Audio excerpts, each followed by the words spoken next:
السلام عليكم ورحمة الله تعالى وبركاته. سيدنا الله سبحانه وتعالى الحمد لله يتسد ودينونك كانكو وننيمين kala jon nema ko ɗum waɗi si o handidi e yettore nden nde fof mayre toriɗen allahu subhanahu wa taala yo ɓeydu kisal makko e moƴƴere makko yurmede makko e dow o jiyaɗo makko mo suɓi o neli fi yurmingol nde ɗo tagore makko sabu kanelaɗo Muhammad sallallahu alaihi wasallam tawi tagore nden ɗon hari ɓe anda laawol jokketegol ɓe anda ko waɗete ɓe anda ko accete allahu fewniri tagore makko nden sabu oɗo annabijo Muhammad sallallahu alaihi wasallam o haaɓali o siccali o dari o yottini nelal ngal wano allahu subhanahu wa taala nelirimo noon o holli julɗo ko honno o waɗata tawi so o waɗi wa ndin ɗon mbaadi ndi nelaaɗo subhanahu wa taala wi yo julɗo wa'u o fellet tikke wo alaa ko jeeyaɗo e maleteeɗo ni ɓaawo ɗum harayno ɓe holliri noon e oɗo kiikiiɗe hiɗen yewta yerwo ko allahu newnani en e nde toɓɓere jeeyande e toɓɓe attawhid ko tawata ko ɗum ɗon allahu subhanahu wa taala neliri nelaaɗo ɓen ko ɗum ɗon allahu subhanahu wa taala jippiniri defte ɗe jippini ɗen fuu ko fiyo yimɓe ɓen anndumo ɓe wootinɗinamo ko jeeya noon e toɓɓe moolanaaɓe ka baŋnge tawhid ko wiyete kon alwala'u wal bara weldugol e weldeteɓe ɓen ɓe allahu subhanahu wa taala wiya julɗo weldu e muɗum ɓen o woɗɗitoɓe allahu subhanahu wa taala wi yo o woɗɗito ɓen sabu ɗin ɗon feddeji ɗin ɗon hiɗi ɗi wodete kadi ɗo ila qiyam saa donc kala neɗɗo on julɗo ma o annda ko honto woni darde makko e ɓeeɗo yimɓe ɓe o wuuridi o annda ko homɓe o naɓidata tawa so naɓidi e ɓen ɗon o heɓay nafoore aduna e lahira o annda ko homɓe o pottitoto e ko honno o pottitotoɓe haa so pottike ɓen ɗon kadi ko nafoore makko aduna e fi diina makko kan e fi lahira makko fof haray ووي إن مما نتعبد الله به موالاة من والاهم ومعاداة من عاداه وهذا معلوم في الدين بالضرورة. هنا جاء إخوة الله سبحانه وتعالى تأكير أي ريرنا هو يتدوالكم ولدقول إخوة ولد بينكم الله سبحانه وتعالى naɓi ɗen e ɓen ɗon gollodiren e ɓen ɗon yiɗen ɓe ka ɓerɗe meɗen e ayruɓol e ɓe allahu subhanahu wa taala ayri ɓen añen ɓe no allahu subhanahu wa taala añiri ɓe noon añen ɓe fii allah no añi ɓe ɗum ko e dewal jeeya ɗum ɗon holla en dewal wona kenewal tun bal dewe ɓerɗe ɗen no hitti moƴƴa ɓuri dewe keneje ɗen sabu si dewal ɓernde ngal timmi tun dewal kenewal ngal kañum kadi timma si tawi dewal ɓerndewal ngal ŋakki ko neɗɗo on waɗata ka kene kon kadi ŋakkay timmata neɗɗo on kono ɓernde nden tiiɗiri ka diina wo nde anndi ko waɗetee ko accetee ko noon kadi tereeji ɗin keneeji ɗin waɗirta ko duwa waɗeede kon tereeji keneeji ɗin acca ko duwa seede kon so tawi neɗɗo on anndaa ko duwa waɗeede ka ɓernde makko ko duwa fiɗeede ka ɓernde makko kon ɗum ɗon lo'inay tun kadi tereeji ɓaawji ɗin waɗi noon ko nde ɗo ɓernde mari iya tereji heddiɗi fof ko woni gollude ko direction nder ɗo ɓernde rusinelaɗo sappino nder ɗo ɓernde ɓe maaki hino e nder neɗɗanke huyre wootere sinde moƴƴi ɓanndu hedde tin ɗum fof moƴƴay si nden ɗon huyre boni ɓanndu neɗɗo on fof kadi bonayi sabu allaha fof jokkita ɓernde nde ɓe maaki o ala o hiya qalb ko woni nden huyre ɗon ko ɓernde nde wal wala wal bara ɗo noon ko golle e golleeji ɓernde nden ko adi kon fof taho si on tigi noon kadi waɗa ka kene yi'e ka kene ko noon ino jeeya ko ɗaɓɓireɗe rewigol Allah ɗum ko dewal no sabu alaa ko naɗata kontere julɗo on ɗuɗɗinana mo moƴƴi haa hewtinde tawi ɓernde makko nden hinde gonɗini Allah subhanahu wa taala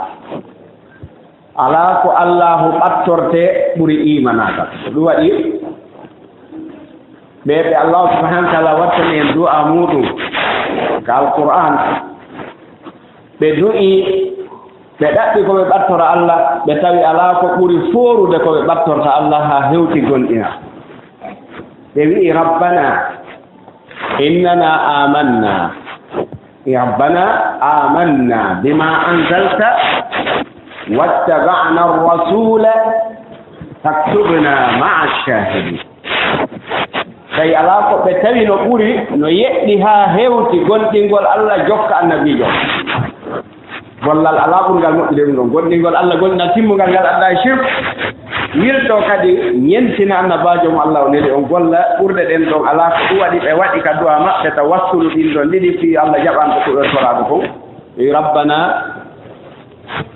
amanna bima anzal wattaba'na ar-rasul haray ko yen faamu dewe golle ɗen yaani dewe ɓerɗe ɗen ino hitti moƴƴi wa yutlaqu wal muwalatu yutlaqu ala ma'anin tarji'u ila al-hubbi wan nusra wo ko wiyete ɗum muwalatu kon weldugol a hala arab wo ɗum no sire manaji buy ɗin manaji ɗon fof noon ko ɗi ruttoto koye hunde wotere ko ɗum woni ɗum ko yiɗugol e wallugol alhubbu wan nusra fof ko ruttoto ko yiɗugol e wallugol hay so tawi ɗum no sire manaji buy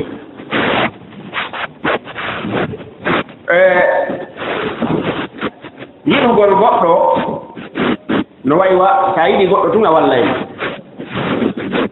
ɗin ɗon ɗiɗi ko humondirɗum ko ɗum so Allah subahana taala wi en ye en reeno annden ko homɓe yiɗeten annden ko homɓe añeten sabu mo yiɗirɗaa goɗɗo a wallaymo no yiɗirɗaa goɗɗo a jinganaymo no yiɗirɗaa goɗɗo a waɗitoto faman kana mu'minan billahi wa rasulihi wajabat muwalatuhu aynama kana wo kala tawɗo neɗɗo no gonɗini Allah no gonɗini nelaaɗo makko on haray waɗɗoto weldugol e on ɗon ko o woni wo ko woni e leƴƴi ɗi e nokku wo kam woni adnaw haray julɗon no duwa yiɗude on ɗon holla kanko e on ɗon ko ɓe welduɓe ko ɓe naɓi ɗo ko ɗum si akka telen ɗon Allah subhanahu wa taala o wi'aali ɗon leñol kaariwol e leñol kaariwol ko jaatiji o wi'aali ɗon peyi kaarijo e peyi kaarijo ko jaati ko yewtiri ɗon ko imanaga wal mu'minuna wal mu'minatu ba'duhum awliya'u ba'd gonɗinɓe worɓe ɓen e gonɗinɓe sonnaaɓe ɓen yoga e maɓɓe no weldidi e yoga yoga e maɓɓe no wallidira yoga yoga e maɓɓe no naɓidi e yoga ko ɗum se ndaari sahabaɓe neraɗo ɓe en taway hari façon leƴƴi ɗin fof hino nder toon kono kala gonɗinnoɗo Allah ari toon hay gooto wiyatano min miɗo ɓuri kaari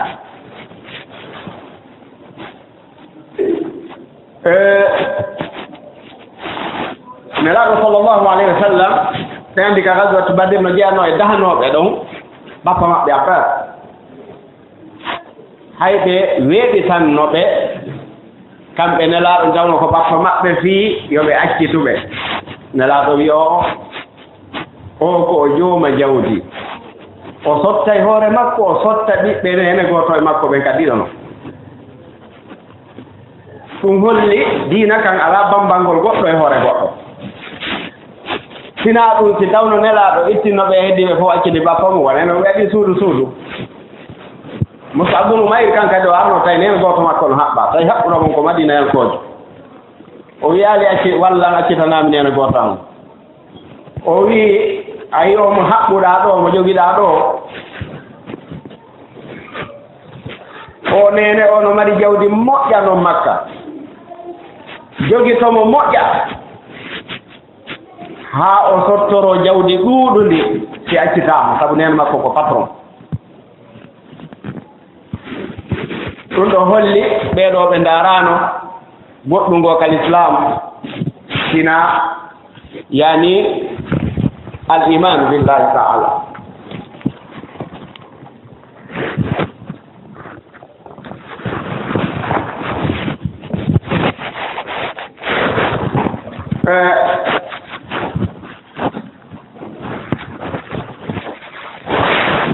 ومن كان كافرا بالله ورسوله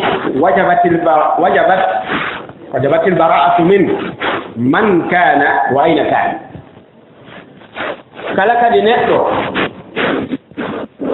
tawɗo ko añi Allah añi nelaaɗo yani ko yedduɗo Allah ko yedduɗo nelaaɗo makko on ɗon kadi haray no waɗɗi kala julɗo kaw añamo ko on tigi woni wo e leydi kaw jeyaa o ɗum waɗi yewtuɗen ɗo jooni hakkunde saabaaɓe nelaaɗo ɓen koɓe fottunoo ka geeru badru ma koɓe fottunoo ka geeru uhud woɓɓe ɓen ko hakkunde aada e nene gooto mum woɓɓe ɓen ko hakkunde aada e ɓe mum woɓɓe ɓen ko hakkunde aada e bappa mum kono ɓe ndaaraano tiɗɗoniral ngal ka ƴiiƴam ko ɓe ndaarunoo ko tiɗɗoniral ngal ka gonɗinal ɗo ina annda haɗaaka yeeyondirgol e neɗɗo yedduɗo Allah haɗaaka gollondirgol makko e piiji adnayankooji ɗi haɗaaka ya hewka makko fii nafoore aduna haɗaaka kan kadi so arii ka ma fii gollondira to e aduna watan gollondir ko honto Allah subahana taala wii ɗo yon woɗɗitore weldugol e hefe raɓɓe ko place golɓe ka ɓerɗe mon sikka hannde kadi si ɓeeɗo wondaaka haray aduna o bonay mo yiɗaali ɓeeɗo haray o anndaa ko waɗetee tawa kanko warenna ɓen ɗon no ɓurani mo ka ɓernde makko yimɓe juulooɓe ɓen taw wonde taa so yi hefe raɓɓe ko ɓen o weltoto so yii julɗo ɓernde makko mettay ko ɗum ɗo woni ko haɗaa kon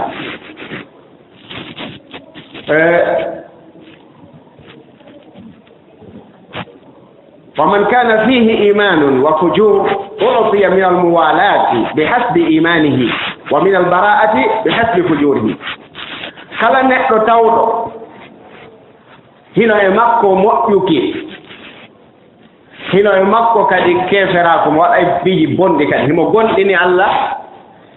kono o waɗay kadi piiji bonɗi kaanu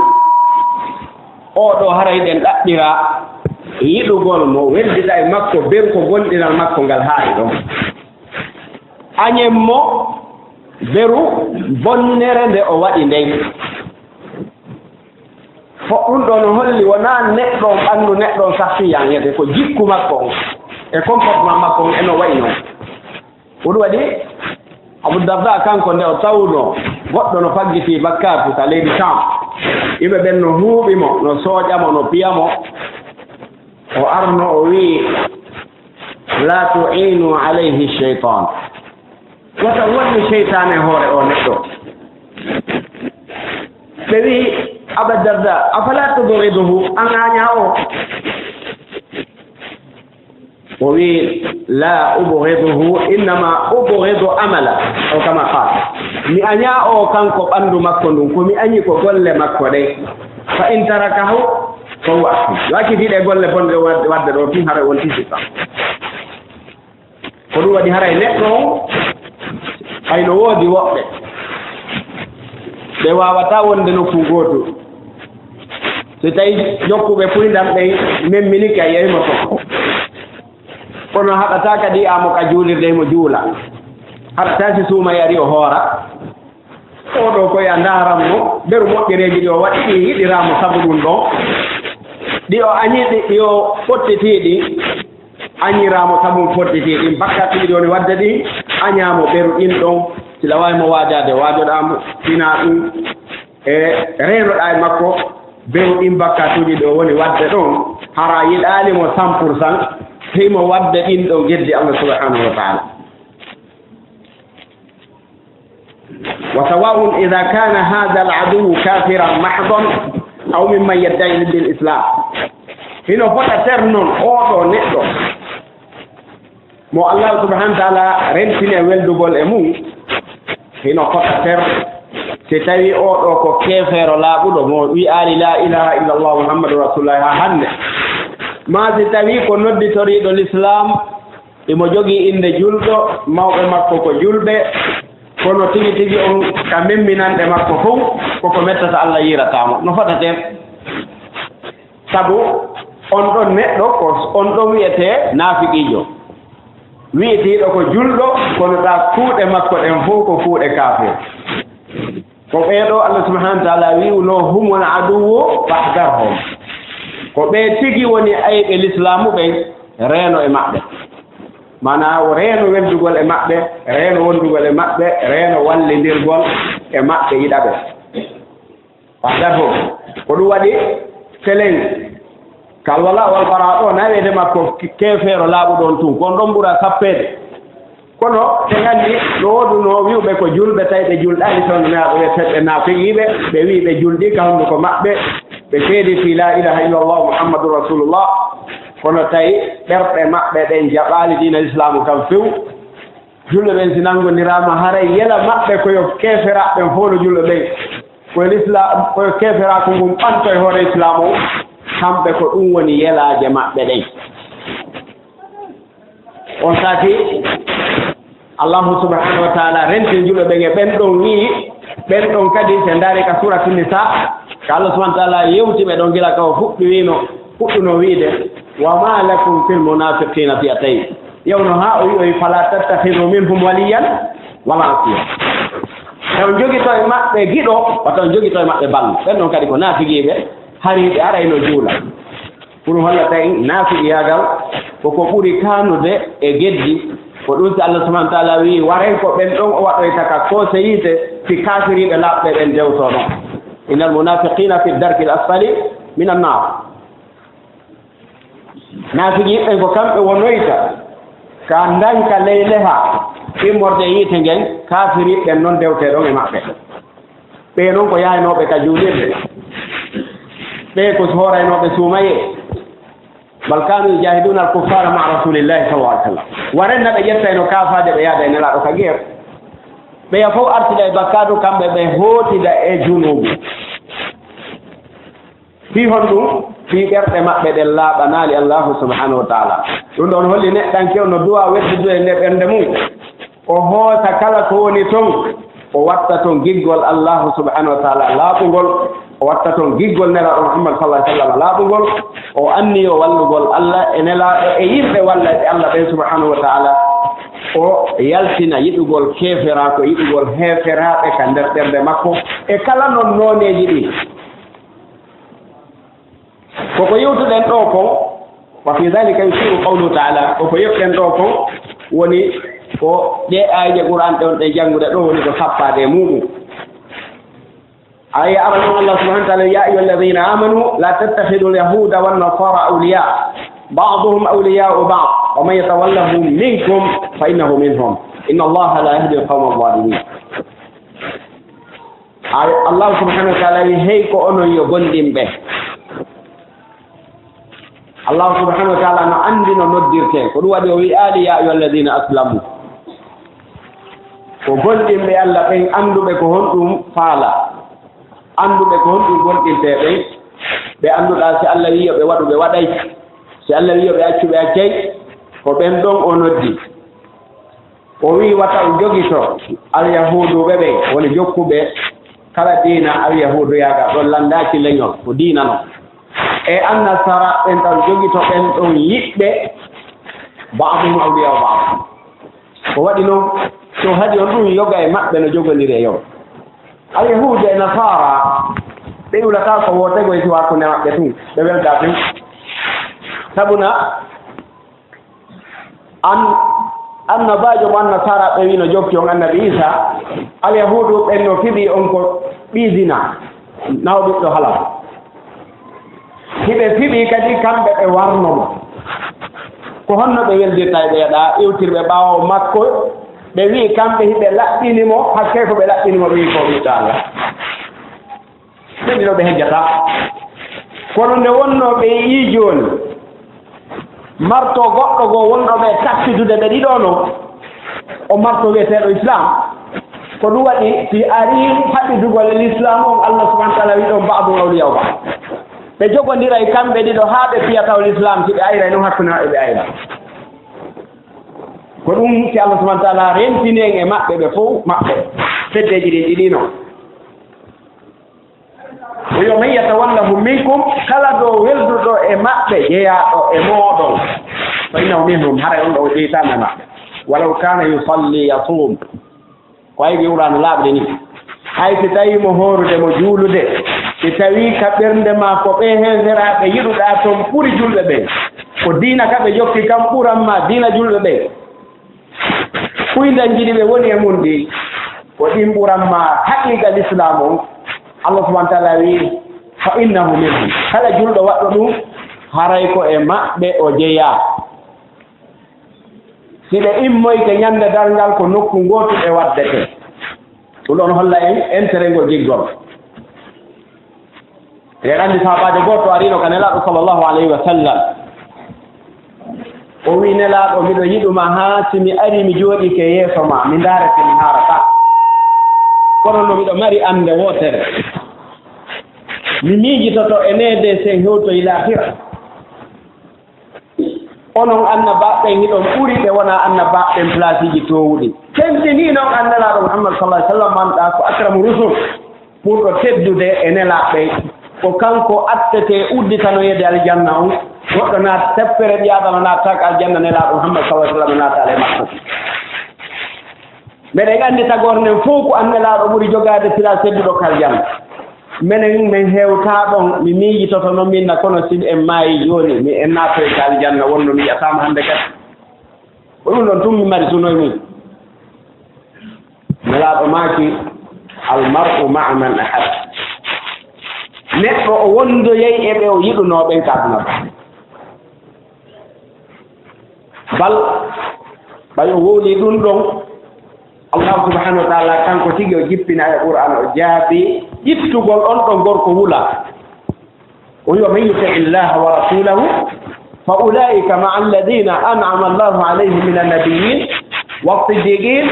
والشهداء وحسن أولئك رفيقا kala on ɗoftiiɗo Allah o ɗoftinelaaɗo makko ma man ka kala kon fi woni lanndaki ɗon ko daneejo ma ko ɓaleejo ko arabuujo ma mono arab man ko ismu min asma'il amma ko inɗe huuɗituɗe wiyama man faala kada falahu kada waɗɗo huunde kaari wo heɓa e huunde ka ɗon ko waɗɗo o henndoto ka awa Allah subhanahu wa ta'ala o man yuti illaha wa rasula kala on ɗoftiiɗo Allah ɗoftii nelaaɗo makko waɗi ko ɓe wii kon acci ko ɓe haɗi kon o wuuri e ɗum haa o ƴettita e nder ɗum fa ulaika ma alladina an'ama allahu alayhim ɓen ɗon ɓe wondoyey e ɓe yimɓe ɓe Allah nemine mum o sifiiɓe min annabiyin immorde annabaɓe ƴetta no woodi ɓe wona annabaɓe wondoyeɓe annabaɓe sabu on ɗum sabu ɗoftagol maɓɓe Allah ɗofto nelaaɗo min annabiyin wa siddiqin e goonginnoɓe annabaɓe won aboubacry siddiq radiallahu anhu ɓayɗen anndi si feƴƴii kadi annabaɓe alaa wonduɓe annabaajo ɓuri wonduɓe nelaaɗo Muhammad sallallahu alaihi wasallam ɗum waɗi sifiiɓe ɓe ɓe wii sugu maɓɓe hari yi'aaka ɓaawo nde ɓe feƴƴi kadi sugu maɓɓe yiɗaani an tigi so a janngii tariha maɓɓe on a taway hawla hu rijal a miijoto ko honno ɓe worɓe safira e nder ɗiɗo duuɓi e nder duuɓi noogay tati tawi kala ko ɓe wi'a e baŋnge diina kan tawi ko ɓalɓurana yewtiɓe maa ko nelaaɗo yewtiɓe hiɓe yanirana ɗum wano ɓe yanirana no ɓe fellitiri mani nden ara e maɓɓe no ɓe sikkitaaki bo on ɗon yottini ɓe on ɗon daraja watte tigi wassuwata e yamɓe saydi ɓe yamɓe shahide ɓe nden anndi ko Allah subahana taala wi la tahsabanna alladina qutilu fi sabilillah amwata waraɓe ɓen hikka jihade fi sabilillah hay si ɓe iwi hakkunde mon aduna ɓen namayɓe kamɓe ɓoye ɓe annda ɓe maayi tellement ka ɓe iwi ɗon no way mo iwi ka ɓittino yehi ka yaaji no way mo immi kaka soñjino yehi ka hettare woni kamɓe ko no wali koyenen ga innata ɓe maayi ɗum ko Allah subahana taala wi ɓen ɓe maaya wata o wiwɓe waraɓe ka jihadi fi sabilillahi amwata ko mayɓe bat hiya ɓen ko wuuruɓe no inda rabbi yurzaqun hiɓe artikeɓe ko Allah joom ma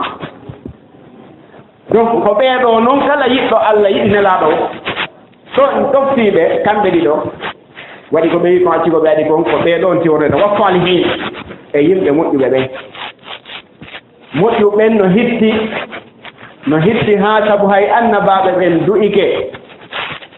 annabi yusufa wino tawaffani musliman walhiqni bi salihin tellement ko moƴƴuɓen hitti o wino yo Allah nde no waramo fof e warmo ko jebbiliɗo wattigamo kadi e yimɓe moƴƴuɓe donc ɓeeɗo neɗɗo on wondoyta sabu ko yiɗuno moƴƴuɓe ɓen kon Allah subahana taala ari weltini oɗo gorko hollugol mo no yiɗiri nelaaɗo ni so wuuri e hoorengol giggol ɗon o maayi ko noon kadi o wondiroyta e nelaɓe ɓen ka jana ɗum ɗo ko weltingol ni enen leyleɓe ɓen watta en sikku enen kadi sen hittini en wawata hewtude darajaji yimɓe towɓe ɓen kono noon koma neɗɗo on o darta hoore makko ma jippira e ti wonkima yaagera laɓɓina nde ɓernde ma annda ko honɗum lowata e nde ɓernde sabu nde ɓernde ko miran gooto fet ko lowɗa toon wo ko ɗum ɗon woni toon a wawata lowidude toon piiji ɓuyi wawata jillondirde ka ɓernde maɗa yiɗugol heferaɓe yiɗugol newal Muhammad e sahaba yimɓe ɗin ɗiɗi hawtondirta jamais wa man yatawallahu minkum fa innahu minhum inna allaha la yahdi qawma zalimin ɗum ɗo no holla kala waɗɗo ɗum ɗon o jeeyama yimɓe toño ɓen falyakun hubbuka alhalis wa nusratuka lillahi wa lirasulihi wa lilmuminin litakuna min hizbillahi alghalibin o wi ɗum noon a neɗɗo julɗon yo taw jiggol maɗa laaɓugol ngol e ballal maɗa ngal wallata ngal ko wonande Allah e wonande nelaɗo makko on e gonɗinɓe Allah ɓen fiya a jeye e nde fedde Allah fooloɓe ɓen kama yaqulu mawla tabaraka wa taala wono Allah subhanahu wa taala o wiiri innama waliyukum allahu wa rasuluhu walladina amanu alladina yuqimuna alsalata wa yu'tuna azakata wa hum raki'un wa man yatawalla allaha wa rasulahu walladina amanu fa inna hizba allahi humul ghalibun o wi wa'u wano Allah subhanahu wa taala yewtiri ɗo ni sabu Allah haɗata en weldugol e woɓɓe oɗon kay yettade ko homɓe weldete ko ɗum waɗi o wi innama waliyukum Allah ande dey yiɗo moɗon mo hanuɗon yiɗude on weldidon e muɗum Allah sabu ɗo wa rasulihi e nelaɗo makko wa rasuluhu e nelaɗo makko walladina amanu e ɓen gonɗinɓe o sifi ɓen gonɗinɓe kadi sabu gooto ɓe no waawi nodditorade imanagal ka hunnduko kono ko Allah subhanahu wa taala yewtifi gonɗiɓe ka qur'ana o wadday ɗon ismu mawsul hollugol ko homɓe woni ɓen nde wino to qad aflaha almu'minun o haɗano ɗon wino alladina hum fi salatihim khashi'un ko ɓen ɓe tawata hiɓe yankino ka nder julɗe maɓɓe o jokki ɗon ha to wi noon ko ɓeeɗo eɓatal jam gonɗinɗo no mari sifa o kadi nde wi walladina amanu o wi alladina yuqimuna alsalat ɓen yimɓe tottoɓe julɗe ɗe Allah subhanahu wa taala falle maɓɓe ɗen no ɓe haana tottirede noon ko alda e hawjugol ko alda e argol hara timmina sartiji may rew na juulugol bonna rukunuji julde nden na juulugol tuma juulata ko reeni ko ka saadi toon ɓeɓe Allah sifi tottoɓe julde nden moƴƴi Allah no sifiɓe ka suratu Nuh nde o wi yo juulirɗe ɗen ɓanteɗe mahe ko kanko Allah yamiri ɗum o wino hino e ɗen juulirɗe worɓe yusabbihu lahu fiha bilguduwi wal asali rijalun la tulhihim tijara wala bay'un an dhikrillahi wa iqami ssalah wa ita'i zakat yakhafuna yawman tataqallabu fihi alqulubu wal absar liyajziyahumullahu ahsana ma amilu yalla subhanahu wa ta'ala yamiri ɓantugol ɗe juulirɗe o wiino ɓanteɗe juulirɗe sabu no woodi worɓe subbin hinantoɓe Allah toon ka bimbiji e ka kiikiiɗe kamɓe ɓe rewa Allah sohlintaɓe fi ngeydi tijara njulagol ette maki ɗo hewɗi ka hewtali boni ka bonali ɓe miijata ko ɗum e nder julde maɓɓe nden la tulhihim tijaratun wala bay an dhikrillah kono koy si tawno oɗo aya tun gollitirano hara kala kañde hewti ka juulete ɓay joni montorji no woni fof andi waktuji kona juulet ɗon hara kala jooma bitiki fermayno bitiki mum yahe juule wallahi e yiyayno azamatul islam e ande si tammangure islam kala oto hara garayno ha juule nden leere ɗon ɓe andayno o l'islam no yeƴƴi no kelɗi kono noon no gasa ɓerɗe ɗen no reeni goɗɗum ko ɓuri oɗo l'islam ko ɗum waɗi si on tino nana hayya alal salat hayya alal falah tawa fermugol bitigol no sattanimo ɗaɓɓa suka kennejo wonanan ɗo hami juuloya on ɗon kam julde fawakimo on maccataɗo wonanan ɗo hami juuloya kaase a juuloyi haray kanko kadi o heɓoray ɗon ka noddaɗa ɗon on tigi nodda siɗa yiɗi Allah e rasul sallallahu alih w sallam a wakkiloto fermude ɗin ɗon minitaji sappo joyi noɓey fi tottugol nde ɗo julde sabu jeyaɓe Allah ɓe Allah sifiɗen o wii ko soholintaɓe tottugol ɗe ɗo julɗe ngeeyugol wona juulagol yakhafuna yawman tataqallabu fi qulubi al-absar kamɓe ko aaniniɓe ko nde ñalande hakke ko nde hulɓini gite ɓerɗe fof waylitoy to ɓerɗe ɗen diwa iwata won ɗon gite ɗen purtino ronka artude fiingal dargal ko ɗum aanniɓe jaka neɗɗo ndemo juula koye taw wonki kin hakkude makko e Allah o aaninimo ko honno ngal dewal makko timmirta ko honno Allah subhanahu wa ta'ala jaɓirantamo ngal ɗo dewal ko ɗum nde Allah sifiiɗo gonɗinɓe ɓen ko wi walladina yuqimuna as-salat fi hon ɗum Allah wo wi'ali ka nder alqur'ana hay nokku yu'adduna as-salat al adaa wal iqama na gootuji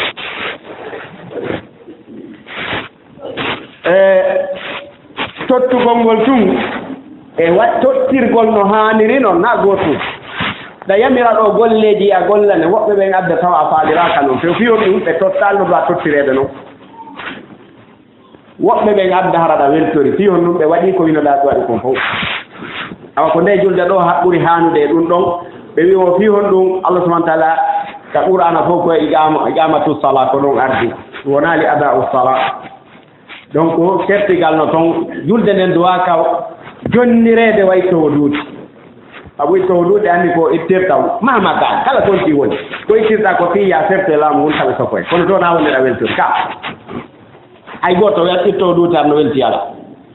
awa an kadi wata an ɓaren buy alana winnam yo ade yaw juula hetto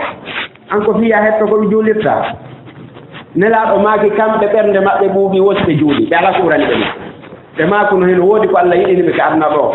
wano parfait wano rewɓe ɓe wi Allah no yiɗiri ɓen kono ɓe wiyano ko ɗum deƴƴitaɓe ɓe maako no joyilat ɓurata ayni fi sala ko waɗa ko ɓuuɓin tanmi ɓernde wo hara si waɗi ɗum ɓernde an nder deeƴay ko nde julde an kadi juulu fiyo ɓernde ma nder deeƴi kono ta juulir fiyo mi hetto iɗen reeni seede ko fiyo mi hetto assalamu aleykum ɗo yo imamu wi astahfirullah laaɓi tati o yeƴƴitara juulirde nden laaɓi tayle no wooduno kadi ko wi'a yo jokkintine nden ɗon julde Allah subhanahu wa ta'ala wiino fa ida qudiyati salatu وإذا قضيتم الصلاة فاذكروا الله قياما وقعودا وعلى جنوبكم توجدي الأذكار بعد الصلاة نقول القرآن نقول القرآن وده تقيدا ويؤتون الزكاة إذا تجاوز مقبل ومواتهم بهاوي يمكن نادي الله برؤيا ومن يتولى الله ورسوله قال ولد الله إن لا أمكم والذين آمنوا يقول دين الله بين فإن حزب الله هم الغالبون كد الله ندن دوكو بين فولتا هم الغالبون في الدنيا والآخرة كم فولتا أبنى الآخرة فلما نهاهم عن موالاة الكافرين بين لهم من هو وليهم بطريق الأصل الولاية عليه الله سبحانه وتعالى haɗi ɓe weldude gol heferaaɓe o ɓanginani ɓe ko hombo ɓe duwa weldude e laawol ngol anndaa o haaɗini kadi weldugol ngol e hoore ɓen ɗon annahu yaqul innama awliyaukum llah wayi so wii annde waliya e mon ɓen ko allah wa rasuluhu wal muminun ko non wayi faktasuhum bil muwalat hertinane ɓeeɗo weldigal ngal qala al ulama wa innama afrada al wali ma'a ta'addudihi lil idani bi anna al wilayata asalatun lillah wa wilayatu rasulihi sallallahu alayhi wa sallam wa wilayatu al mu'mina bi tariqati tabayya li wilayati llahi azza wa jalla karamo ko ɓe yaltinoɓe manaji ɓen ka qur'an ɓe wii ko fii hon ɗum allah waɗi walijon ɗo gooto e hoorene ɓe wii yo welduɓen ko buyi innama waliyukum llahu wa rasuluhu wal muminun ɗon annda ko e buy ka kono wiyaani innama awliyaukum o addi wali on gooto e hoorene ɓe wii e welduɓen ko buy ko fii hon ɗum ɓe wii sabu latili wali wiyagal ngal taw ko allah ko si a weldidi allah yiɗi allah hattirde yiɗugol ma tawi jooni a yaataka welata allah a wolata ko welata allah a waɗata ko welata allah subhanahu wa taala kala ko yani waɗanaɗa eɓɓanaɗa e oɗo aduna a ndaarayta ho est ce que ɗum no yaadi e o allah ma mo yiɗiɗa taw si waɗa kala ko wolata a ndaarayta o si ɗum no wela o allah subhanahu wa taala mo yiɗɗa si waɗa hoɗum waɗi so waɗi lasili giggol ngol taw o waɗi gooto innama waliyukum llah jooni yiɗugol nelaaɗo ngol e yiɗugol gonɗi mbeɓen ko ɗon noon jogi yiɗa nelaaɗon ɓay alaa yiɗuɗo allah ɗofti allah haa hewti nelaaɗo makko on sallllahu alayhi wa sallam yiɗa gonɗi mbeɓen ɓay alaa yiɗuɓe nelaaɗo walli nelaaɗo haa hewtiɗe gonɗimɓe mo ko ɗum waɗi so goɗɗo ari gaani ga wi no waɗana nelaaɗo ko ɓe sabaɓe nelaaɗo waɗananomo ɓe wiyay ɓe potte ɗon on ɓuraaɓe sabaɓe nelaaɗo yiɗudemo ƴettunooɓe ɓerɗe mum ɗen ndagawal fanfeeɓe adda ɓernde maɓɓe nden yo tufu ɗon fiyo nelaaɗo daɗi labboru wille ɓe tuɗa daaɗe maɓɓe ɗen yo cakko ɗon kono e daande nelaaɗo nden daɗu hombo yiɗi nelaaɗo ɓuri ɓee ko honɗum faaminta an a waɗanay nelaaɗo ko ɓeeɗo waɗanaano wiya an ko yiɗugol nelaaɗo sallllahu alayhi wa sallam goɗɗo ko okkata ko haa okka wonki makko ki feƴƴorgal ɗo alaa ɓeeɗo noon ɓe okki haa ɓe okki nelaaɗo wonkiji maɓɓe ɗi imratu min al ansar debbo gooto jaaɗo e lansariyankoɓe ɓen ka hare uhud ɓay nelaaɗo hewtiti o ari ɓe wiimo ɓiɗɗo ma taari waraama moodi ma waraama baaba en ma waraama ɓe hiɓɓindiranimo ɗon ɓe o yiɗi tun o wi'aali ko honno ɓen ɗon fof o wullaali o wii ko jaabi ma faala rasulullah nelaaɗo noon ko honno o waɗi kanko ɓe waraama ka o waraaka ɓe wii kanko dey himo jang alhamdulillah o wii kullu musibatin ba'da rasulullah sallallahu alaihi wasallam jala musiba fof ɓawnde tawi nelaaɗo daɗii musiba ko musiba fanɗuɗo ɗum haa fiction wahadi imra oɗone ko debbo ni la budda geren ɗiɗo giggolji waɗen ɗi ka ɓernde men lillahi wari rasuli ko waɗi si yiɓe giggol wiɗen giggol nelaaɗo on e giggol wondiɓe ɓen ma jokka giggol allah mo ma neɗɗo mo hettondira taw e allah subahanahu wa taala jowo makko mo hettinamugol ɗo giggol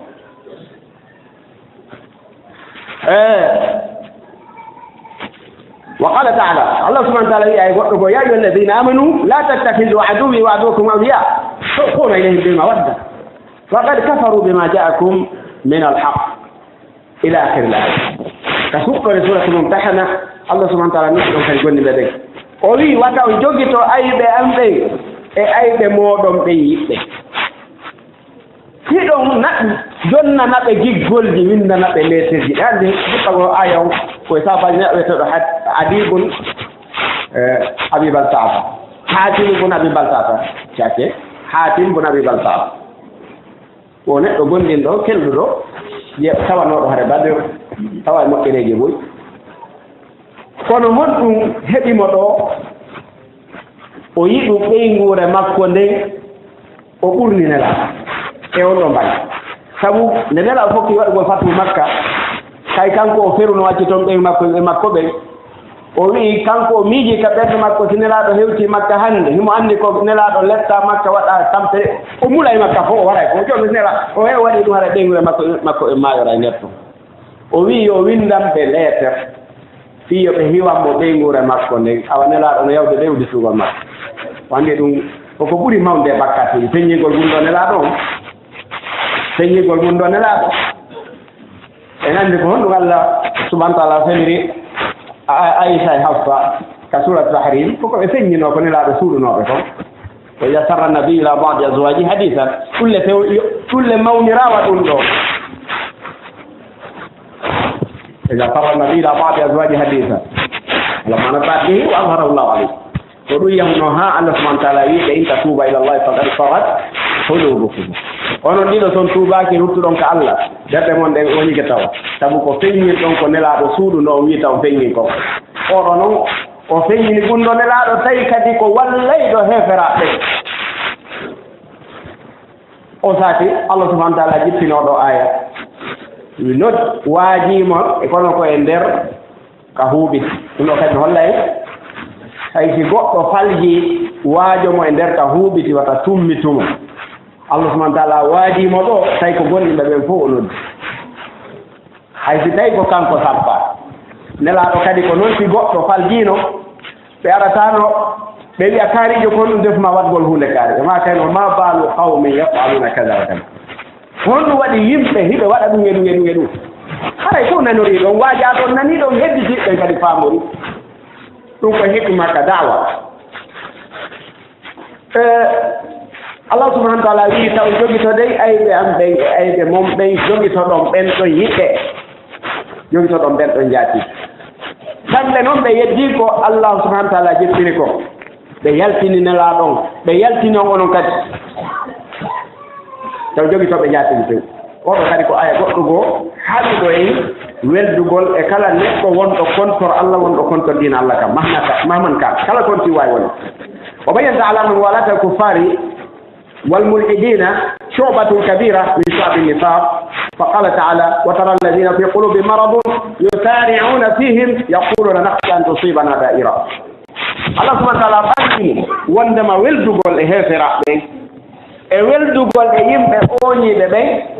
ɗum ko geɓal e geɓe naafigiyagal no waɗi calɗi cal ɗum ɗo noon ko saldugo e salɗi naafigiyagal mawndu kadi sabu Allah subahana taala nde o haɗi o wawi mo jannguno en naane ko on jokkiɗo ka wino la tattahidu yahuda nasara awliya o fuɗɗitoro yo wi wa tara alladina fi qulubihim maradun yusariuna fihim a yi ay noon e hoore ko Allah haɗi weldugol e maɓɓe kon fof a yi ay yimɓe ɓe ɓerkoye mum koye newi koye ɓe tawata ɓerɗe maɓɓe ɗen ala imanagal sellungal a yi ay ɓen kamɓe hiɓe dogaɓe ɓe yahaka ɓe heferaɓe yaquluna nakhsha an tusibana da'ira ena nanen meɗen huni si en heeɓi wata tampere hoye aduna ɗi bone jiilotoɗi aduna heɓumen ɓe faamina ko ɓen ɗon haɗata ɓe tampere ma ko ɓen ɗon haɗata ɓe soña hande noon bus ko ɗon ari fuɗɗori e laamuji haa e ko hedditi bal haa leyga bowino gonɗini si tawi ɓeeɗo gollirayɓe riba ɓeeɗo gollondiraka haray leɗɗen tampayen kala ka leydi ɓillinde ɓenna ko ɓayɓe haɓi e ɓeeɗa en ala wolde en siti so hay goto ɗen anndi ɓe ɓay tun on haɓi e ɓeeɗa banque oɗa e banque oɗa e ɓeeɗa jooni ko ɗum waɗi leydi mon ndiya ko pasi en daraki darde julɓe sina ɗum nelaaɗo en sallallahu alih w sallam ko ɓe ari madina hari ko alyahudu ɓen jogii jawle kono nelaaɗo wi'aano sa baɓɓen ten haɓi alyahudu hare feere men boni sa baɓɓen kadi wi'aano ten jokki nelaaɗo o mara jawdi ten jokki o ñacci ɓe jaatigiɓe men jogiiɓe ɗo jawle ten maapike ko ɓe ñawloyta ɗe ten aani ko ka maɓɓe ten ten haɓiɓe e fii nelaaɗo o mo addora goɗɗi haray en boyre balɓe wakkili e tampere nde ɓe woni e mun nden kono ɓay ɓe anndi koye goonga ɓe woni Allah subhanahu wa taala wii a yi ay ɓen yimɓe ɓe ɓerɗe mum ñawi ɓen ɗum ɗo nawnaare kon ɗum kon mara bunni faa naafigi yaaga kono Allah sibol be suratul baqara fi qulubihim maradun fazadahumullahu marada no ka berde mabbe nawnare sikkitagol Allah non beydani be den do nawnare ko ka do wi ay en yimbe be der koy mun koy nawni be imanagal sellungal alaka mum kambe hibe wadi ton wobbe si habama haray gurda hebata ko ande kadi azikay ko ben sajinta liya azikay ko ben fudinta leydi ndi azikay ko ben witinta kenel di ayna ko ben inata nange yo fudunge fuda tay non ko di do wete asbabul haya kala ko tay ko wonata sabu yimbe be wura ko Allah wada na juude hajo o jogiti dum sabu mo andi si wonno juude mabbe hay dum hay ngenangi garnaynen konte hara ko yob hay lu en garnaynen konte hara ko yob Allah subhanahu wa ta'ala no andi si neddanke ko dum wadi kala ko tawi ci yimbe ben hebali ngurdam mabbe dam mojjata dum o yetti dum o jogi ko waɗi e juuɗe maɓɓe sabu so acciro ɗum ɓi adama en ɓe jogitotoɗon ɓe hula nafkude hoore ko ɗuuɗi ko fof ɗan ndiyan Allah e ɗuuɗude ɓe ɗalaynoɗa woɓɓe ndu henndu Allah e ɗuuɗude ɓe jogitotono ɗum qul law antum tamlikuna khaza'ina rahmata rabbi la amsaktum khasiyata al infaq wa kana al insanu atura Allah subhanahu wa ta'ala wi tawno ɗi sababuji gurna koye juuɗe ma wonno on hulayno nafkude ɗum e ɗuuɗude ndu henndu e ɗuuɗe o toɓo e ɗuuɗude ngenange e yaajude taage yona fof on jogitoton hulon nafkude ɗo yimɓe ɓen sabu neɗɗanke no wuɗi ɗum ɗon ko Allah jogiiɗo ɗiɗo on ko on jogii nguure na e juuɗe hay goto welduɗa e kaari en a wuuray a weldaali e kaari en a wuuray wuurɗo e neema o maayey wuurɗo e ɓillaare maayey ko woni intérêt on fof ko maayugol e hoore ko welata Allah kon oɗon tu intérêt woni ko heddi kon fof taskataaje ko ɗum waɗi Allah subahana taala wi kol yabluwakum ayyukum ahsanu amala ko tagi on fof ko ndaarugol kombo moƴƴinta golle na on kombo ɓurata jawdi na kombo ɓurata darnude na kombo kam ɓurata laɓeede na kombo ɓurata développede wonani noon fof e kadi sen hikkiniino ngo ko we ko welata Allah e nelaaɗo yeeso fof ko faalaɗen e wadna kadi en heɓayno ren annda ka iwdi haa ko Allah subahana taala abdanta en ɗum wa amarana bita'assi bi ibrahim alayhi salatu wassalam Allah yamiri en tenen ɗon ka weldugol e moƴƴuɓe en haɓa e heferaɓɓen o wi'i o waɗanen misal wi'i en ndaaro annabi ibrahim alayhi salatu wassalam قد كانت لكم أسوة حسنة في إبراهيم والذين آمنوا معه إذ قالوا لقومهم إنا براء منكم ومما تعبدون من دون الله كفرنا بكم وبدا بيننا وبينكم العداوة والبغضاء إلى يوم القيامة حتى تؤمنوا بالله وحده الله سبحانه وتعالى لا تنكروا إبراهيم قل إنه مجوك بمبين ينتظر قال موكل سلم دو weldu gole welde teɓɓen ayre teɓɓen ɗum si Allah subahana taala mantimo ina ibrahima kana umma ibrahima ko ñentirgal kono wonno kadi mofta feereje kanko tun yimɓe makko ɓen fof woni feere o lundiɓe ɓay koye hoore ko mettata Allah ɓe woni o ɓangini kadi ngaygu hakkundeji maɓɓe kanko e gonɗinɓe mo ɓen haa ɓe tawi hanndindinamo e lette hay goote sina yiite ɓay en annda ko muusi ɓuri yiite ɓeyni oɗo kala ko lettirɗemo no fanɗi sinara en huɓɓu yiite uffuɗemo nder toon ko ɗon tumɓernde men ɓurta ɓe huɓɓi yiite kanko nde wonno himo yanana hakkunde makko e Allah o tori Allah subahana wa taala allahu hirimo dandemo yiite ngen o yalti hakkundeji maɓɓe o feri ɓe few o woɗɗitiiɓe o qala inni muhajirun ila rabbi innahu huwa al-aziz huwa al-aziz al-hakim mi akkita yon ɗo mi feram yaaka ka Allah to goyna inni zahibun ila rabbi sayahdi yoni mi eggay hakkunde mon oɗon ɓeɓe ila Allah mi haka Allah subhanahu wa ta'ala rewete mi wonda e yimɓe rewoɓe Allah miɗo andi Allah fewnaylan e komi faala ko donc si Allah subhanahu wa ta'ala wiila yo en ñentini annabi Ibrahim e telen oɗo bange ko hollugol en kanko telen ɗon o waɗano mudahana o waɗano ko wiyete ko mamalaku o waɗano mamalaku e fiɗira makko kan wa qala ta'ala qul in kana ba'ukum ɓawde Allah subhanahu wa ta'ala haɗi ka sura tawba ko ya ayyuhal ladina amanu la tattakhidhu abakum wa ikhwanakum awliya donc kadi ko o wi kono yo gollinde watta o jogi to dey babiraɓe mum ɓen e siɓɓe mum ɓe jatiguiɓe e l'islamul kufra ala iman si tawi ɓe daari ɓe tawi ko kefera ko ɓurani ɓe gollinal ngal fi ko ɓe baba e mum ma fi ko ɓe siɓɓe mum taw jogi to ɓe jaati ha o wi oyi kul in kana ba'u ko yeeso ɓe julɓe si tawi ko babiraɓe mum ɓe wabna ko siɓɓe mum ɓe way ko wani ɗum e siɓɓe moɗon ɓe waswawi ko e sonnaɓe mum washiratukum e bolonda mo gori borol mon ngol wamwalu ni taraftumuha e jawle ɗe wonɗon faggitade ɗe wati jaratun tahshawna kasada e marchandise hiɗo huli to on yahi gollal ngol dina Allah kam taw makidi suytu haraw marsali on sakinu tabbawnaha ma ɗon mari ɗon mahi galleji labaɗe on soodi otoje labaɗe oɗon ko ɗum faala ɗon walade no say mum ahabba ilaykum min allahi wa rasuli tawi ko ɗi piiji ɗo ɓurani on Allah ina laaɓa manigol gigol no hit tawi ko ɗiɗo piiji ahabba ilaykum min allahi wa rasuli mi sikki ko ɓi adama yiɗi ko fof Allah moɓidiri ɗo baaɓen on tigi woni mawɓe on tigi ɓe jibinɓe mo ɓen e ɓiɓɓe ɓe o jibini ɓen kanko e siɓɓe makko ɓe o hawti ɓen yumma e baaba e sonnaɓe makko ɓen e gorol makko bolonda makko on fof kadi naati ɗo e jawle ɗen e yeeyugol yeyta e koɗooli yaani galleeji laɓaaɗum ɗum ɗo fof Allah subahana taala wi kala ko yiɗaa oɗo adna tawi ɗum ɗo yehi haa ɓuraniima Allah ene laaɓa hara jokku ɗum ɗon habboɗaa si a ɗaɓɓa rewo mbeleɗe mum ko ɗum ɗin piiji ɗon o wisnelaaɗo maaki kala tawɗo ɗin ɗon o jokkii ɗin ɗon haaɗi haɗiimo rewgol Allah subahanahu wa taala haray ko halkii ɗon nelaaɗo kadi huɗi on ɗon wi'i on ɗon won neɗɗo halkiiɗo tawi sa abdul dinar tawi sa abdul dirham taisa wantaka taisa abdul khamisa taisa abdul khamila ɓe jokiraɓe taisa wantaka kala neɗɗo tawɗo ko maccuɗo kange ma ko maccuɗo kaalisi ko maccuɗo coñci kanko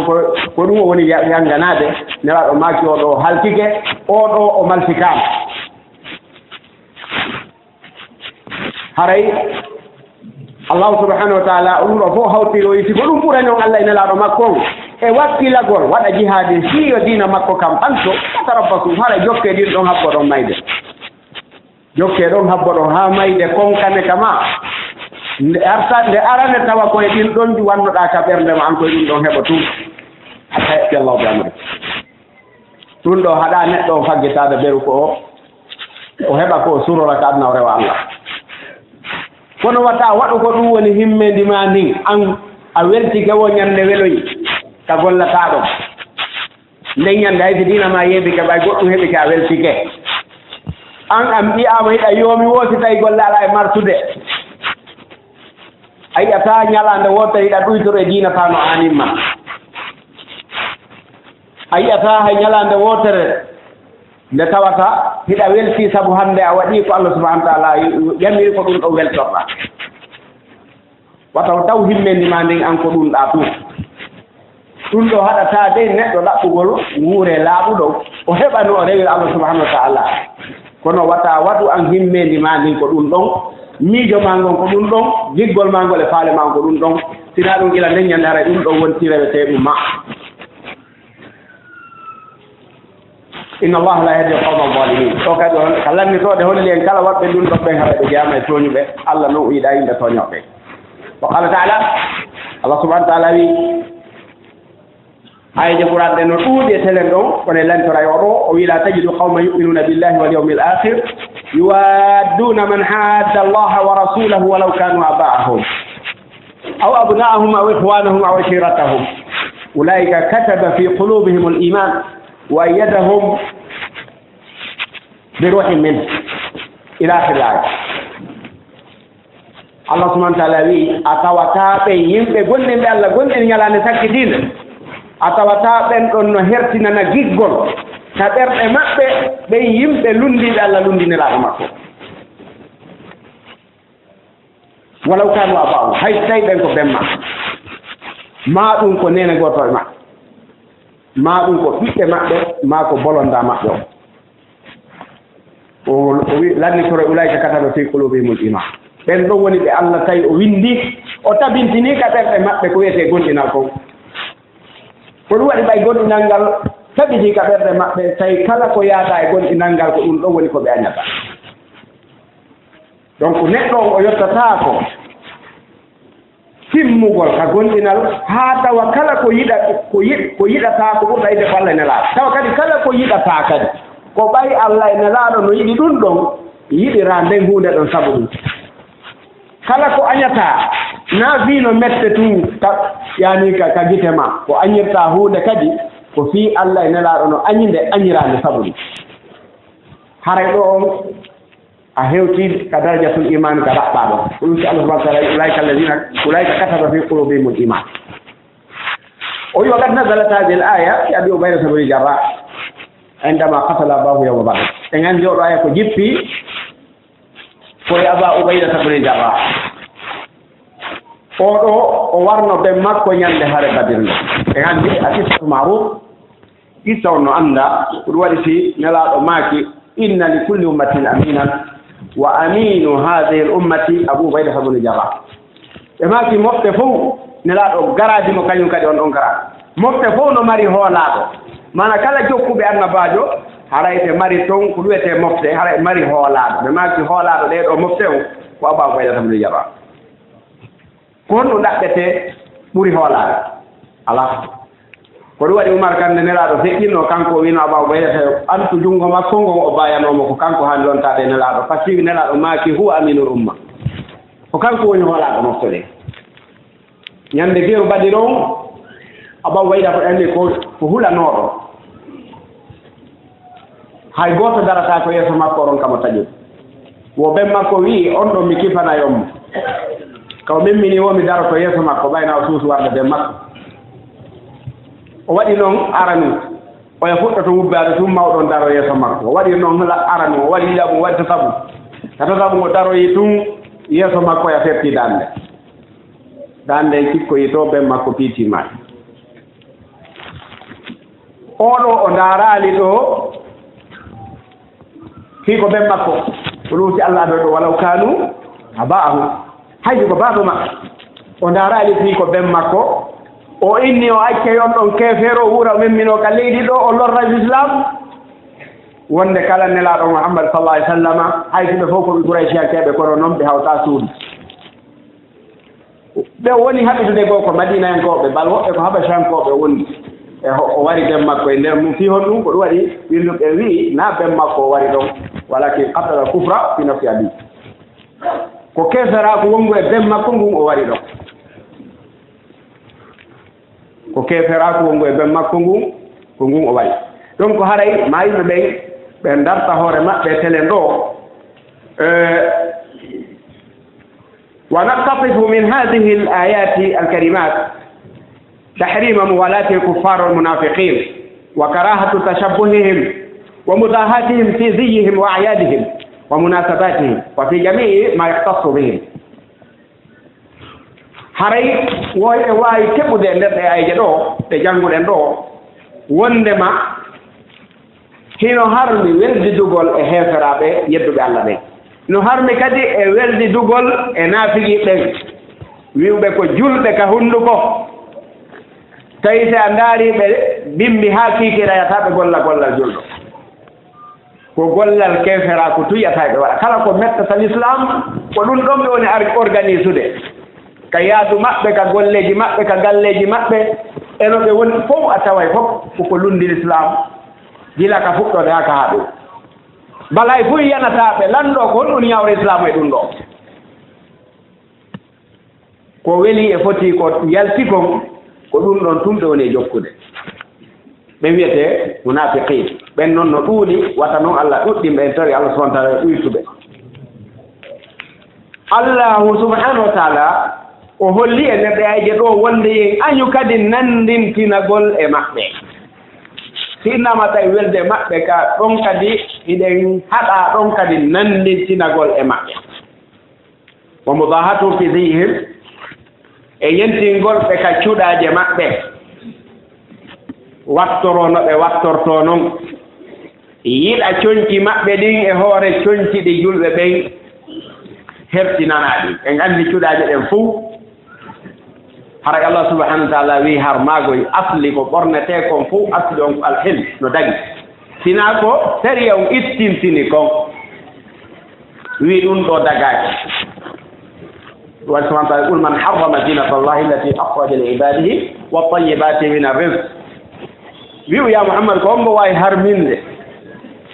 ɗi cuuɗaariiji ɗi Allah yaltinan tagore makko nden e ɗi ñaameteeji welɗi ko Allah yaltinan tagore makko ɗo fof waren asli ɗo fof ko fii julɓe ɓen ɗum ɗo addira qul huwa lilladina amanu fil hayati dunia halisata yawma alqiyama warenna ko fii julɓe ɓen ɗum addira ka adna ɗo hayso kefeero henndi ka toon naftori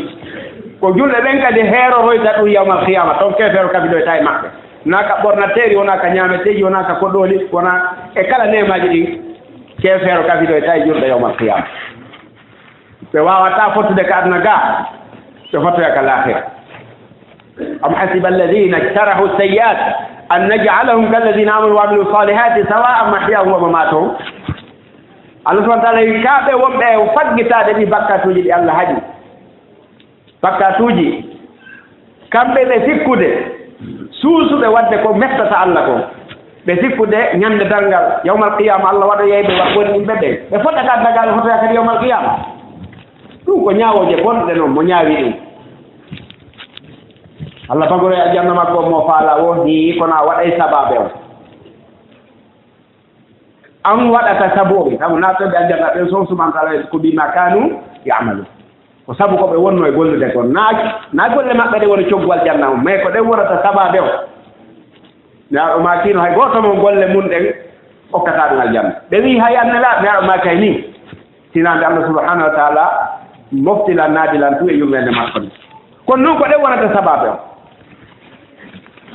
kefeero kadi ko golle makko ɗe wonata sabu ha o yaraka yiide donc Allah subhanahu wa taala goɗɗo mo ñaawi ɗum hara ɓe wi Allah nun ɗa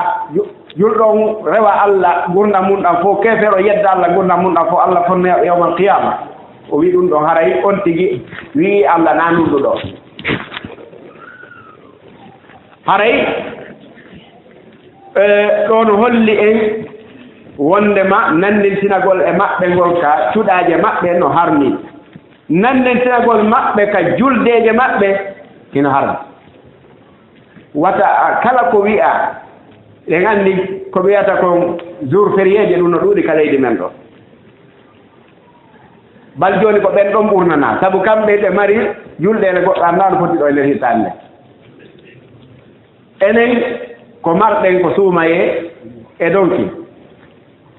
ɓeeɗa noon goɗɗo annda ko jeni et puis kadi julɓe buyɓe annda darde julɗo e mum hatta binndu mum ɓe fotta e maɓɓe ɓeyna ɓe bon feet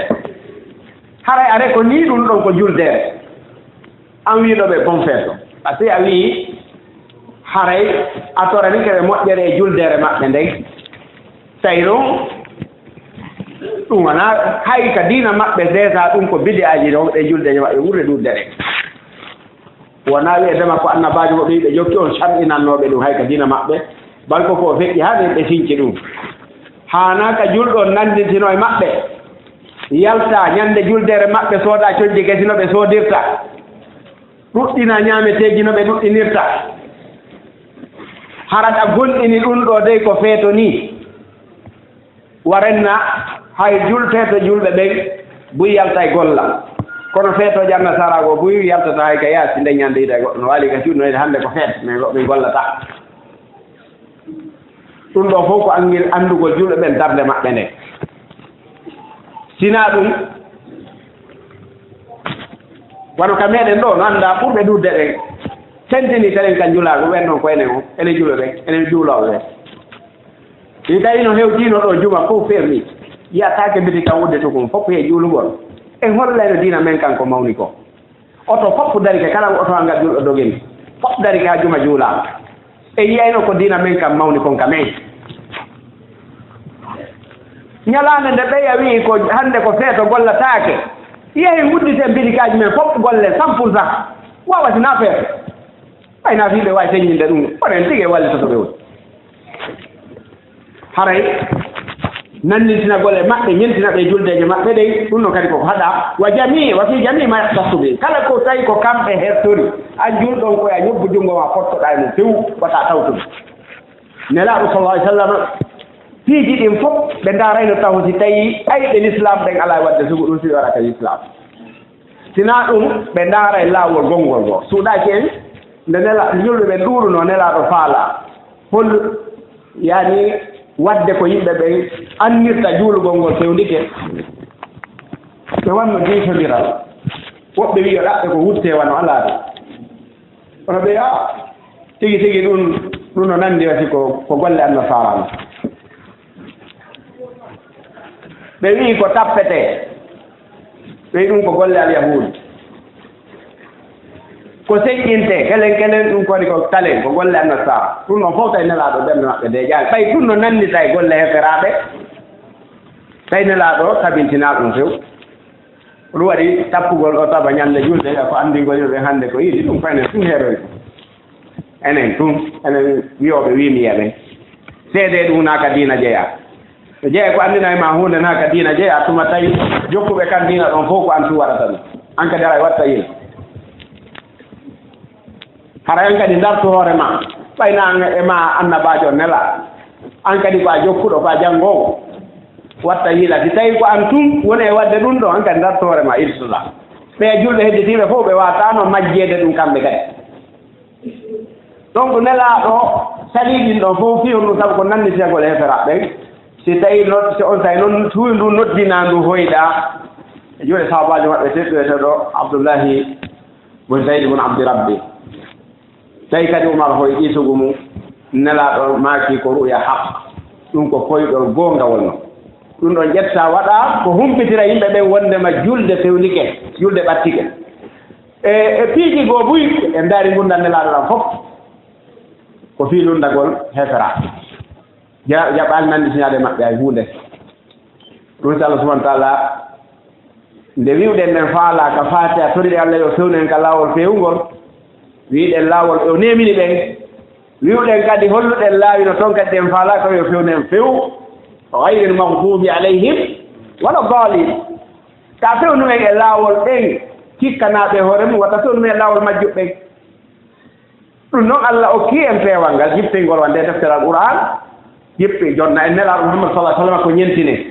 jooni so a selii ɗon noon a jokkay laawol gayri a jokkay laawol mahdub a jokkay laawol dalil no sellirɗaa laawol ngol Allah addingo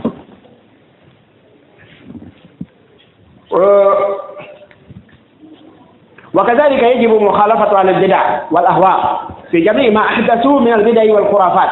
ونون كانوا ويرد لوند بيدا هفرا بلا بنو كنون كدي تأثيرات لوند قول كلا سينشو ببدعاج جوكي بلاد نادي دون كدينا ويدون دون كدي كوريو دون الله في جميع ما أحدثوا كلا كو بفوق من البدع البدع والخرافات وما ليس من الدين من شيء في شيء كلا كو تاي لوندو يدا دينا كان هاي هوده كوي لوندو من ذلك ما أحدثه كثير من المسلمين في هذا الشهر شهر الله المحرم بعضهم اتخذوا يوم العاشر التاسع من هذا الشهر عيدا من الأعياد يكثرون فيه من المآكل والمشارب ويكثرون الزيارات ويهنئ بعضهم بعضا بحلول عيد جديد كنون كدي نتنتنا نون كو يمبه لوندagol kadi ko yimbe wi'ube ko julbe buy sinki we ndu lewru wonden do e mum wi'etendu jommen ndu lewru Allah wi'etendu jommen yoga yimbe ben no jogiti ka ɗo kañum kadi ko juldere wi'ube ko julbe ko ɗum waɗi si weeti dimmera ɓen on juuli e jam on mbo juuli sina geeƴe futuro e subaka ka ɗon kadi yiidi juuloyam tawi ko iidi ɗon kadi yoɓe ɗaɓɓu yahen ka musalla kadi iidi o juulde ɗon juuloy ngaw seedena iidi ɗum ɗon juuloytaake e ñande sappo ma ñande jeenayi hara ɓe konti ɗum ɗon ko juldere e nduɗo lewru ɓeyna ɗum ko iidi e iidije julɓe ɓen ɓe ɗuɗɗina e mum ñaameteeji e ko yarete bal woɓɓe hakke ko yiɗi yo ɗum martu ɓeyna mo haaraani nde ñande o weelete hitaan men fof mo yaara ɗon itaali nde ñande o ɗon nde hitaan nden fof ɗum ko haala noon ɗum ɗon fof ko haalaaji marɗo ko ñaama weelataake hay sa ñaamaal nde ñande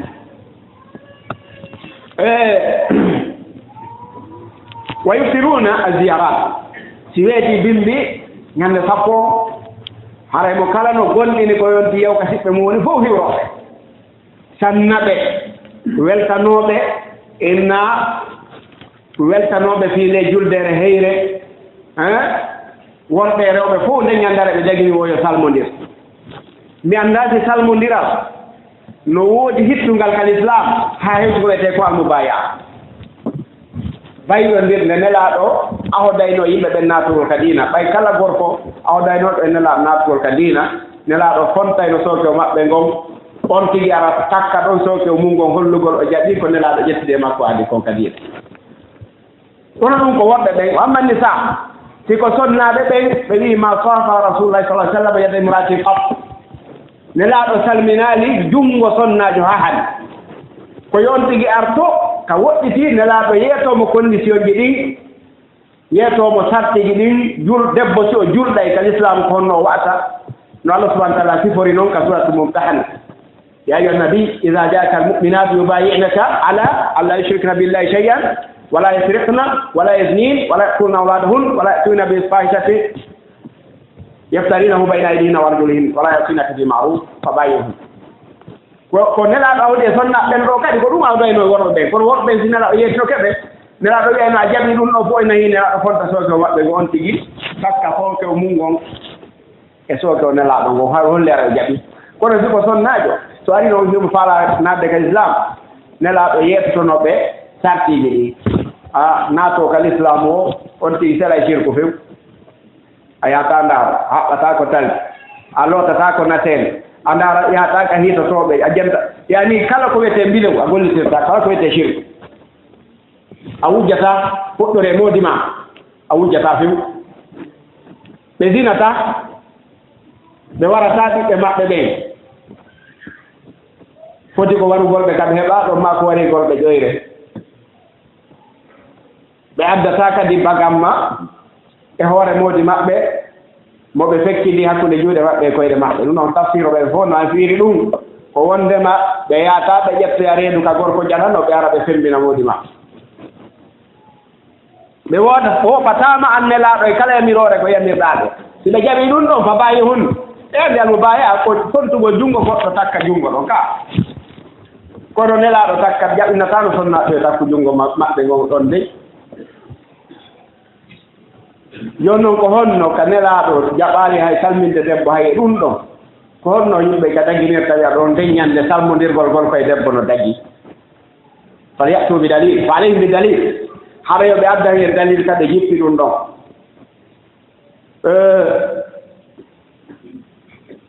بينما البعض الآخر منهم يظهرون فيه الحزن والأسف ويرسلون الدموع ويهرقون الدماء ɓeɗo waɗi fejjeji ɗiɗi woɓɓe goo haray no welti nden ñande no waɗi ko juldere fewno ɗon haray woɓɓe goo kadi no yiɗi nden ñande ñawa asura wo nden ñande nayo julɗo welto koyo julɗo hollu suno koyo julɗo wullu piito accita gonɗi bal woɓɓe koye ƴettu aalaji barmina ɓanndu mum ndu wo ko hollugol hiɓe metta ko Seydina Al-Husayni waranoo nden ñande kon Karbala alaa e meeɗen jannguɗo taarih haw fof mo monata ko wayde Al-Husayni sibtu rasulillah taaniraw nelaaɗo nanngunoon Al-Hasan Al-Husayni wi ɓeeɗo ɗiɗo ko sukaaɓe ko kohooɓe sukaaɓe aljanna ɓen ni ko ɓe woni kohooɓe sukaaɓe aljanna ɓen ɗum ko finde men ene Ahlusunna wal Jamaa kono noon fii hiɗa yiɗi Al-Husayni ɗum daginaya a ya yahu wulla nde ñande piitoɗaa ɗum daginaya hettito e nde ñande yarmiltinoɗaa wiya ko fii bambangol la ɗum ɗon ko piiji seytane yankuuji si on tigi maayi e ɗum ko wartiiɗo si on tigi maayi e ɗum ko wartiiɗo ko fii hon ɗum a waaɗi yimɓe ɓe waɗa ɗum kadi fii ko Umar waranoo kon koni waɗi ɓe waɗa ɗum kadi fii ko Ousmane waranoo kon hay ɓe waɗa ɗum fii ko Ali waranoo kon fii on no woɗaa ɗum par ce que ko ɗon seytane faalaaɓe majjinirde sinaa ɗum julɓe Allah waraaɓe ɓen fof ittugol gunki maɓɓe kin ko musiba kala julɗo daraniiɗo kaaɗo diina tentini e nder saabaaɓe neraaɗo ɓen sallallahu alaihi wasallam gerɗo haa itti wonki goɗɗo e ɓen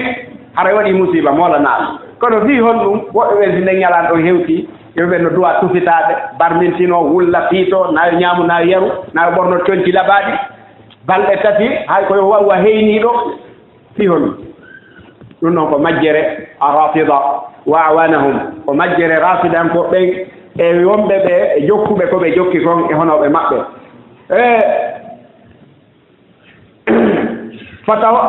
amma ahlusunna wal jamaa fatawassatu si ko ahlusunna jamaa kamɓe ɓeeri hakkunde ɗon walam yaktafu haulai wala haula ahlusunna jamaa kañum jokkaali ɓeeɗa weltotoɓe nden ñande jokkaali kadi ɓeeɗa sunotoɓe nden ñande wa innama tamassaku bima warada an nabi sallallahu alaihi wasallam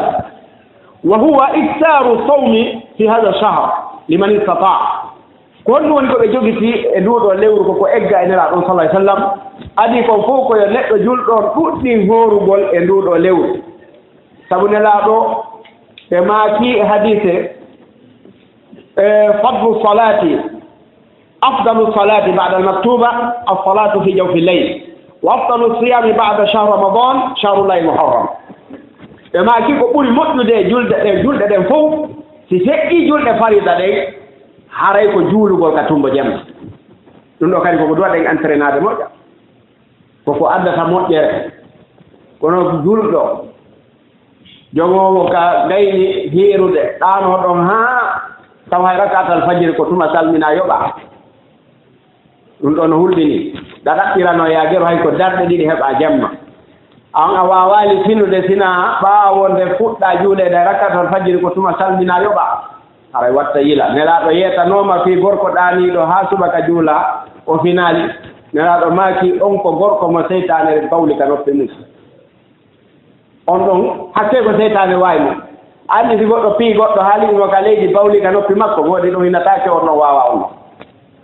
awa ko on ɗon woni mo seytaane fooli hakke ko fooli mo bawli hay ka noppi makko nelaaɗo maaki ɓuri moƴƴude julɗe ɗen fof ɓaawo julɗe farida ɗen ko juulugol ka tumbo jemma mana e nder jemma o ko ɓuri moƴƴude e korkaaji ɗin fof si feƴƴi lewru suumaye ɗum ɓay ko ɗum ɗon woni farida on to tawata si a waɗiɗa mari baraji ɗuuɗuɗi si a waɗaali Allah lettoye on tigi fii mum kono si feƴƴi suumaye on hara e maaki ko ɓuri moƴƴude ko horte fof ko horgol e nduɗo lewru jommen suma ba'da dalika si tawi ɓaawo ɗum kadi si a heɓaali horugol buy e nduɗo haray ko sawmu yawma asura horugol ñande nden ɗon ñalaande ñande sappo jommente o ma a sawmi yawmin qablahu aw ba'da ondude horugol ñallal gootal ado sappo o ma hooroye ñallal gootal ɓaawo sappo o limu khalafati yahud fi noon ti lundoro a yahud wa fi sahihayn an ibne abbas radiallahu anhuma قال قدم رسول الله صلى الله عليه وسلم المدينة فوجد اليهود يصومون يوم عاشوراء إقامة عبد الله بن عباس رضي الله عنهما بابا نلا صلى الله عليه وسلم عبد الله بن عباس ما كان نلا سيني مدينة كأنه بتاعي اليهود النهار يندى سبو جمل riwa ibn abbas wonni amma riwa nene ay taw kanko wi hay heferaɓe ɓen adul islam ɓe hoorayno nde ñalande nelaɗo kadi hoori ɗum makka o ari noon kadi madina tawi a yoduɓe kadi no hoorude o landiɓe ko honɗum woni nde ñalande nde wonɗon e hoorude ɗo ono alyahud ɓe jaabi kamɓe alyahudu ɓen hada yawmun adim anja llahu fihi musa wa aghraqa fir'auna wa qauma wonde ko ñalande mawnde koye nde ɗo ñalande Allah danduno annabi Musa o loƴƴi fir'auna yimɓe mum ɓe o halkiɓe ka maayo ko ɗum waɗi wo ɓayno fa famahu Musa yani Musa hoori nde shukran lillah si yettugol Allah ko Allah dandimo halki gaño makko on fana nuno tumuɓe mene kadi meɗen hoorde nde ɓe ñettira annabi Musa ɓay ko woni annabijo anono men jokki o na o maaki sallallahu alayhi wa sallam fa nahnu haqqu bi Musa minkum naaɗo maaki menen julɓe ɓen ko menen ɓuri foddude e annabi Musa e di onon sabuna onon on wattitiino diina makko kam on santi deftere nde addi nden on ɓuytii toon on ɓeydii piiji buy ko ɓuri ɗurde e diina ko jokkuɗo wiɗo ko diinal Moussa ko bida ko minen ɓuri handude e Moussa wallitagol annabi Moussa ko wonno e mum ko e diyono fa famahu rasulullah sallallahu alaihi wasallam nelaɗo hoori ñallal ngal wa amara bi siyamihi o yamiri hoorugol ngal e anni o nelaɗo sallallahu alaihi wasallam o waɗa tatina ko tawi wawi tabintinimo e mum kongoy si tawno hoorugol ɗum ɗo alano ka diina meɗen ɓay ko diina aranɓe ɓen nelaɗo horatano saabu kala ko nelaɗo wi'i waɗi maɓe wi o waɗe haray ɓe heeɓi tinninore yamirore immorde kala subahana taala yo waɗe donc nelaɗo on sati ɓe jaɓi horude ngal ɗo ñallal ɓe hoori ngal ɓe yamiri kadi sabaɓe yo horu ngal ɓay noon ɓe jokkiri noon ha takko ko ɓe fatoto ɓe wi joni ma waɗen no lundoren alyahud woni won hollugol julɗon ko ma o lundo heferaɓe ɓe nelaɗo maaki si Allah tawnilan ko arata mi hoora jeenayi on mi hoora sappo fi lundagol ɓe kamɓe ɓay ko ñallal gotal ɓe hoorata donc kono wo hiɗanne hewtitoygol ɗon tawi nelaɗo feƴƴini kono ɓaari ɓe maaki ko ɗum waɗi ahlusunna jama jogiti ma lunnoɗen ɗo kadi alyahud yen hooru ñande jeenayi on hoorore sappo on ma so tawi hoori sappo on hoore ñande sappo e goo on fi lundagol ɓe kamɓe alyahud haray hawtale e maɓɓe haray ko ɗiɗo konngudi wonno ko Allah newnin min abdugol ga kiikine ɗo aqulu qawli hada wa astaghfirullah li wa lakum fastaghfirunahu wa ghafurur rahim haray kala ko woni ga e ko nde nafoore ko immorde Allah subhanahu wa ta'ala haray na wakkilare an koko windi mi jangi haray kala kadi